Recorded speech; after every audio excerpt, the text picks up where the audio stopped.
Hey everyone, my name's Amanda and I'm the Fun Size Reader, and today I wanted to talk to you about The Bodyguard by Katherine. So this was actually your choice for the book that I read from my backlist in the month of August. I read it very early on. I thought it was so good. It was so good. I really love Katherine, and she hadn't released a book for a couple years now. And so I was really excited when this one came out, and I was like, I have to get to this. And I'm so glad that you guys voted it first on my list of backlist books to read, because it just made me feel good. You know, like Katherine writes such feel good, happy, well, not all of them are happy, but she writes books that make you feel good. And this was just another one of those. Short synopsis, this book is about a girl named Hannah, and she is what's called a bodyguard. Not in the typical like big buff man bodyguard type thing that we think of. She is a bodyguard for like celebrities and high stakes people, but to anticipate threats and prevent them from happening.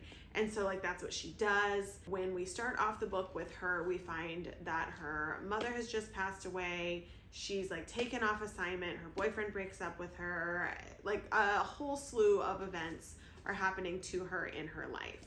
And so her boss offers her this job, and the job is to protect a high stakes celebrity in the city of Houston where they all live and where the company resides. He's coming there for his mother who is dealing with breast cancer, and he needs a bodyguard. His name is Jack, and he is like the super sexiest man of the year, like celebrity type person.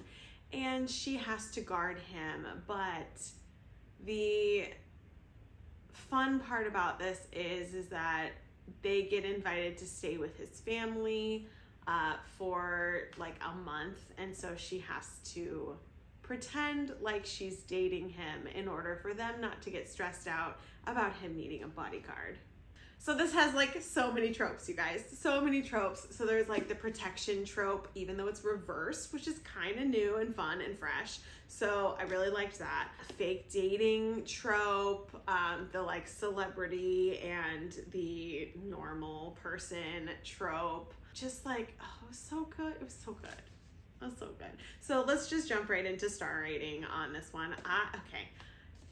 You're gonna hear me like rave about this book, and you might be confused at my star rating, but I have a very specific reason as to why I gave it the star rating. So I gave it a 4. It was very close to a 5, very close.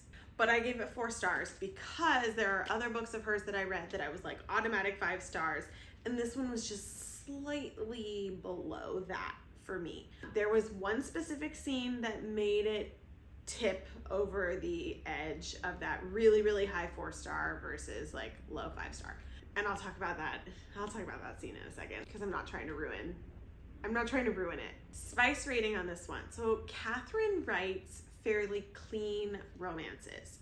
They are romances, they are steamy, there's lots of tension and longing and that kind of romance, but it's not explicit. So this one has a 0 chili pepper rating, but it's a little steamy. So there's that anticipation, there's that longing, there's that will it happen, will it not happen, stuff like that. Oh, I forgot to mention there is a one bed trope, but in regards to like the steaminess of the book, people I did see were upset about the way she did the one bed trope, but I thought it really fit.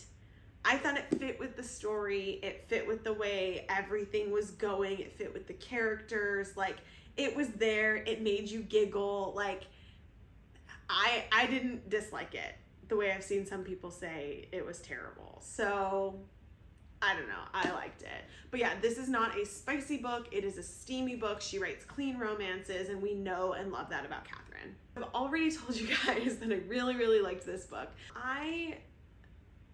Like I said, was gonna say what dropped the star rating down for me. And for me, there was one scene towards the end of the book that I just felt like didn't fit. I felt like it came out of left field, and I don't want to say what it is because that would be a spoiler, and I really try not to spoil these romances.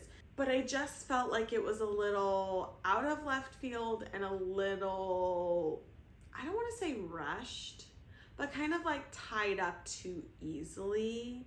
And then a lot of the like parts of the epilogue that connected back to that scene, I thought were too fanciful. I don't know why I felt that, but the whole rest of the book, I loved it. It was great. I read it so fast. I felt like this was like the perfect length romance, like 300 pages, maybe like 305 or something like that. But the whole story felt complete. It didn't feel like anything was missing. It didn't feel like it was rushed.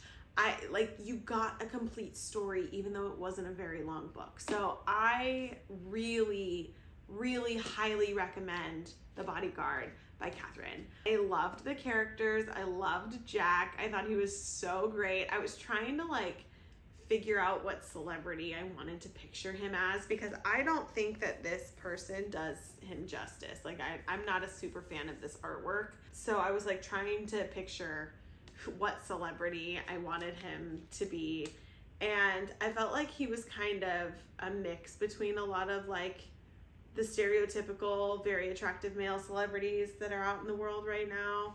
So yeah, I really liked Jack. I thought he was great. I loved seeing his growth, and like he has a backstory and he's protective also, and I think it just tied them as characters together so well. Katherine is so good, and you've probably heard me talk about her books on my channel before, but I used to live in Houston, and so that was another fun part of the book, was like I knew things that she was talking about and referencing, and I know what the Brazos River is, like, you know what I mean? So that was really fun for me as well, because Katherine does live in Houston, and I have said this on my channel before, but I do have signed copies of her books because she posted on her Instagram that she was in Target and she was signing her copies that were there, and it was the Target I shop at, and I was like, grab my keys, and I literally drove straight to the store. She wasn't there, but I did happen to get copies of her book signed. So I would highly recommend her books. I've read The Bodyguard, I've read Things We Save in a Fire, loved it. I've read Happiness for Beginners, loved it. I've read How to Walk Away, really, really liked it. There was one specific thing about that book that I didn't like too. And then I read What You Wish For, and I really, really liked that one too. That one was set in Galveston. So yeah, she's really great. If you have not checked out Katherine's books yet, definitely do it. You can start with The Bodyguard. I will put a link for the book down in the description below. I hope you check out all of her stuff. She's amazing if you haven't gathered that from this review already. Thanks for chatting with me today, and don't forget, you can also find me on Instagram, Facebook, and TikTok at The Fun Size Reader. See you guys next time.